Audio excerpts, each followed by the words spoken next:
শাকিবকে নিয়ে বলতে চাই। শাকিব খানের কথা নাই বললাম ভাই। শাকিব খান তো নিজেকে একেক সময় একেকভাবে নিজেকে মানে নিজেকে ছাড়িয়ে যাচ্ছে। তার লুক গ্ল্যামারাস জাস্ট অসাধারণ।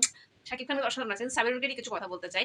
সাবিলা নূর থেকে এতটুকু আমি এক্সপেকটেশন করি নাই। মানে এমনটা আশা করিনি। মানে যেটা সে মানে এমনটা আশা করিনি বলতে যে আমি মানে এমন উড়াধুরা মানে নাচ করবে, তাকে যে সে একটা কমার্শিয়াল একটা আইটেম গানের সাথে সে এভাবে নাচতে পারবে, এভাবে ফুটিয়ে তুলতে পারবে। মানে আসলে অসাধারণ ছিল সাবিলা নূর। সাবিলা নূরের এক্সপ্রেশন থেকে শুরু করে বডি ল্যাঙ্গুয়েজ যেটা ছিল, আই কনট্যাক্ট যেটা ছিল পুরাই কমার্শিয়াল নায়িকাদের মতনই ছিল। এখন একবার মনেও হয় না যে ছোট মতো একটা অভিনেত্রী ছিল। মানে আমি একবার ভয় পেয়েছিলাম শাকিব খানের সাথে সাবিলা নূরকে মানাবে। আসলে মানে মানিয়ে গেছে, পুরো জমে ক্ষীর হয়ে গিয়েছে। আর ফিটনেস তো মাশাআল্লাহ একদম হলিউডের মতনই। চর্বি নেই কোনো শরীরে। আমাদের বাঙালি মানে নায়িকারা যত স্লিম হোক গায়ের মধ্যে টুকুস, টুকুস চর্বি টিকবাজি দেয়। কিন্তু সাবিলা নূরের দেয় নাই। সাবিলা নূর কিন্তু শাকিব খানের সাথে খুবই ভালো কেমিস্ট্রি জমিয়ে ফেলেছে। একটু জড়তা নাই।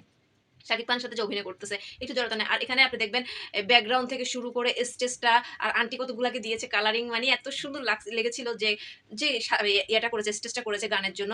কে দিল রে? লিচুর বাগান। সো ভিউয়ার্স, আপনাদের কেমন লেগেছে লিচুর বাগানে? অবশ্যই কমেন্ট করে জানাবেন। আমার থেকে তো পার্সোনালি অনেক ভালো লেগেছে। সাবিলা নূরের সাথে শাকিব খানকে অনেক বেশি ভালো লেগেছে।